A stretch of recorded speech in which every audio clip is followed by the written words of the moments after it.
Welcome to Men of Valor. We're honored to have you here as we discuss meaningful topics that affect America's heroes and their communities. Today, we cast a spotlight on a critical issue: the potential of psychedelic therapy to revolutionize mental health care for conditions like PTSD and the ongoing debates about its regulation and accessibility among veterans.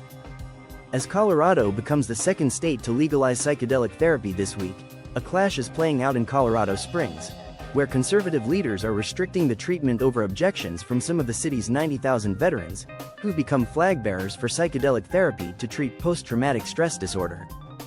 Before we continue, let's take a look at what psychedelic therapy actually is. Psychedelic therapy is a form of mental health treatment that involves the controlled, therapeutic use of psychedelic substances like psilocybin, found in magic mushrooms, MDMA, commonly known as ecstasy, LSD, or ketamine. These substances, administered under professional guidance, are believed to facilitate profound psychological experiences that can help address mental health challenges. Colorado residents voted to legalize the therapeutic use of psilocybin, the chemical compound found in psychedelic mushrooms, in a 2022 ballot measure, launching 2 years of rulemaking before it could be used to treat conditions such as depression and PTSD.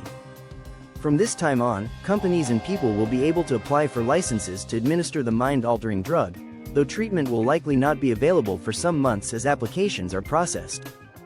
Colorado joined Oregon in legalizing psilocybin therapy, though the drug remains illegal in most other states and federally.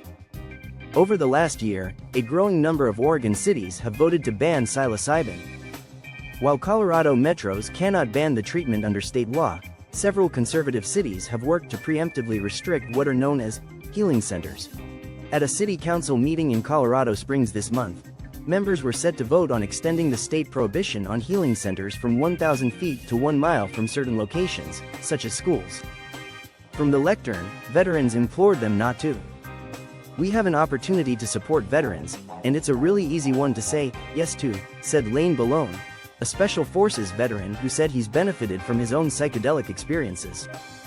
Balone argued that the restrictions effectively limit the number of centers and would mean longer waiting lists for the treatment. Veterans have pulled in some conservative support for psychedelic therapy, managing to set it apart from other politically charged drug policies such as legalizing marijuana.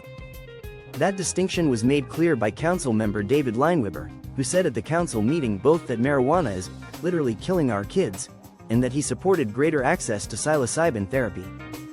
Psilocybin is far more restricted in Colorado than marijuana, which the state legalized in 2014.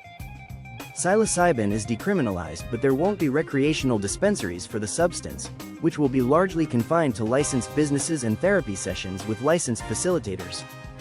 Patients will have to go through a risk assessment, preliminary meetings, then follow-up sessions and remain with a facilitator while under the drug's influence. The psilocybin will also be tested, and the companies that grow them will be regulated by a state agency. Still, allowing broader access to the treatment hasn't been easy for most of the city council members, including 3 who are veterans. Colorado Springs is home to several military installations, including the U.S. Air Force Academy, and local leaders have touted it as an ideal community for retired service members. "I will never sit up here and criticize a veteran for wanting to find a medical treatment to fix or to help with the issues that they carry," said Council President Randy Helms, a veteran himself. Still, he continued, "Do I think that it's helpful to not just veterans but to individuals? Probably so. Do I think it still needs to be tested under strict requirements? Yes." The Colorado Springs City Council passed the proposed restrictions. While research has shown promise for psychedelic drugs such as psilocybin and MDMA, also known as Molly, in helping people with conditions such as alcoholism, depression and PTSD, the scientific field remains in its relatively early stages. "I'm very positive about the potential value, but I'm very concerned that we've gotten too far ahead of our skis," said Jeffrey Lieberman, a professor of psychiatry at Columbia University, who's been involved in studies of psychedelic drugs' therapeutic efficacy. "The risks," said Lieberman, "include customers being misled and paying out of pocket for expensive treatments." He also said there are cases where the drugs can exacerbate some extreme mental health conditions, such as schizophrenia. In Oregon, where the treatment started in June 2023, costs can reach $2,000 for one session. Of the over 16,000 doses administered in the state, staff have only called 911 or taken a patient to the hospital 5 times. Other Colorado Springs City Council members raised concerns that the Food and Drug Administration has not approved psilocybin to treat mental health conditions and, in August, rejected the psychedelic MDMA to treat PTSD. A number of clinical trials are still underway for both drugs. Some researchers, advocacy groups, and veterans worry that waiting on slow-moving bureaucracy, namely the FDA, carries its own risks as people continue to struggle with mental illnesses. Advocates argue that psychedelic therapy offers an option to those for whom talk therapy alone and antidepressants have not helped. This is a crisis that we are in, and this is a tool that we can add to our toolbox, said Taylor West, executive director of the Healing Advocacy Fund, which advocates for psychedelic therapy. Ballone said he's carried his military experience long after leaving the Special Forces. It started when he first heard artillery sirens wailing in a U.S. base in Iraq, his breath catching with fear for a few thudding moments. That fear kept him on edge when he returned stateside and found himself always keeping his back to the wall, looking for exits to the room he was in, never quite able to give himself fully to the music at a concert. A psychedelic experience with psilocybin, said Ballone, helped him connect the fear that attached to him in the war zone to the ceaseless anxiety at home.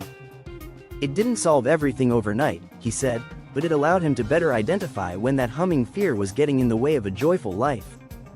What's your take on this intriguing development?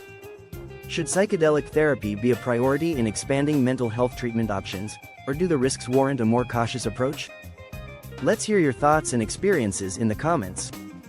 Please don't forget to hit the like button and subscribe to our channel to stay updated for more. See you on the next one.